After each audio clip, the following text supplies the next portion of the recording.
Olá e bem-vindos! Hoje vamos mergulhar na ciência por trás de um dos olhares mais poderosos e talvez manipuladores de todo o reino animal. Sim, estamos a falar daquele olhar que derrete corações e consegue, bem, praticamente tudo. Mas como é que os cães desenvolveram esta arma secreta? A grande questão é mesmo esta. Será que os olhos de cãozinho abandonado são apenas um acaso feliz da evolução? Uma coisa que por acaso achamos fofa? Ou será que estamos a falar de uma ferramenta de comunicação muito sofisticada, aperfeiçoada ao longo de milénios, especificamente para nos conquistar? Para perceber isto, temos de fazer uma viagem no tempo, e não é uma viagem curta. A relação entre cães e humanos não é de agora. É uma ligação que foi forjada ao longo de mais de 30 mil anos. E a escala de tempo é francamente impressionante. A domesticação começou há cerca de 33 mil anos. Imaginem, durante todo este tempo, processos de seleção, quer fossem conscientes ou não, foram moldando os lobos até se tornarem nos companheiros que conhecemos hoje, autênticos mestres a ler as nossas intenções e emoções. E o que é que está mesmo no coração desta ligação tão única? O contacto visual. Os cães procuram o nosso olhar de uma forma que os seus parentes mais próximos, os lobos, simplesmente não fazem. É um dos pilares da interação deles conosco. Ok, agora vamos entrar na parte mais científica que é fascinante.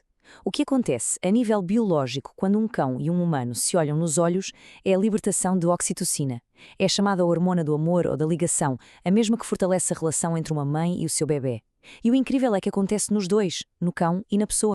Este processo é, na verdade, um ciclo que se autoalimenta. O olhar leva a mais oxitocina, o que fortalece a ligação, e uma ligação mais forte motiva ainda mais contacto visual. É um ciclo vicioso do bem.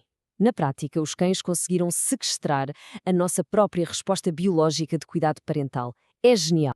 Então, já vimos o comportamento e a bioquímica por trás disto. Mas o que é que torna este olhar fisicamente possível? Vamos agora espreitar a anatomia, porque é aí que a história fica ainda mais interessante. E aqui está a chave de todo o mistério. Uma comparação da anatomia facial de cães e lobos mostra que, embora sejam muito parecidos, há uma diferença anatómica crucial, e está precisamente nos músculos à volta dos olhos. E este ingrediente secreto tem um nome, levator anguli oculi medialis, ou, para simplificar, LAUM. É este pequeno músculo que permite aos cães fazer aquele movimento de levantar a parte de dentro da sobrancelha.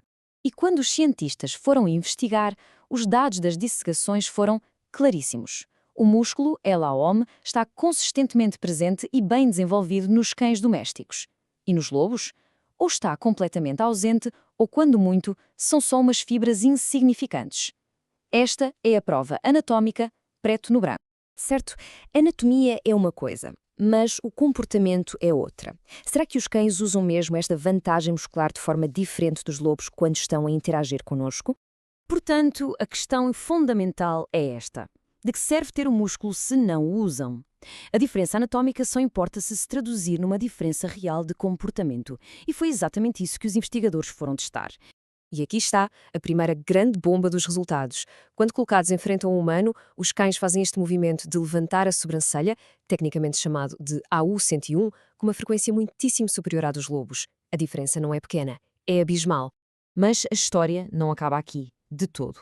A investigação foi mais longe. Não mediram só quantas vezes o movimento era feito, mas também a sua intensidade, desde um tique quase imperceptível até um levantar de sobrancelhas muito, muito pronunciado.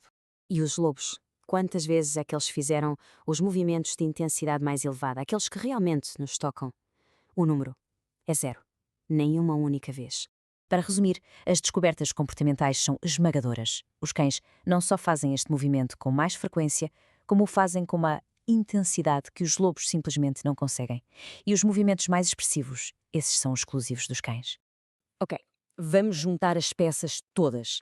Temos a anatomia de um lado, o comportamento do outro, e quando as juntamos, o que temos é uma conclusão evolutiva extraordinária. Isto não é uma característica qualquer, é um verdadeiro superpoder. A hipótese central do estudo, como podemos ler, é que fomos nós, os humanos, a força por trás desta mudança. Ao longo de milénios, mesmo que inconscientemente, fomos dando preferência aos cães que conseguiam fazer esta expressão, que comunicavam melhor conosco. E por que esta expressão funciona tão bem? Porque ela vai direto à nossa biologia. Faz com que os olhos do cão pareçam maiores, mais infantis. E mais, imita a expressão que os próprios humanos fazem quando estão tristes. Ambas as coisas ativam em nós uma resposta de cuidado quase irresistível. E o mais fascinante é que esta pressão seletiva parece continuar ativa aqui e agora. Um outro estudo descobriu que os cães de abrigo que fazem este movimento com mais frequência são adotados mais rapidamente. É literalmente a sobrevivência do mais fofo a acontecer em tempo real. Claro que, para sermos rigorosos, há outras hipóteses em cima da mesa.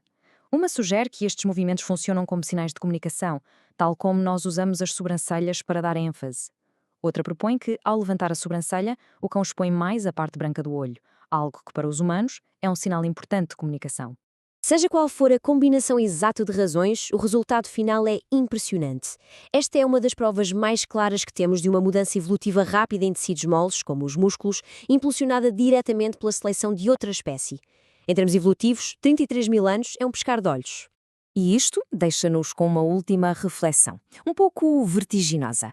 Se a nossa preferência, talvez até inconsciente, por um simples olhar, foi capaz de remodelar a anatomia de outra espécie, que outras coisas teremos nós alterado no mundo à nossa volta sem sequer darmos por isso?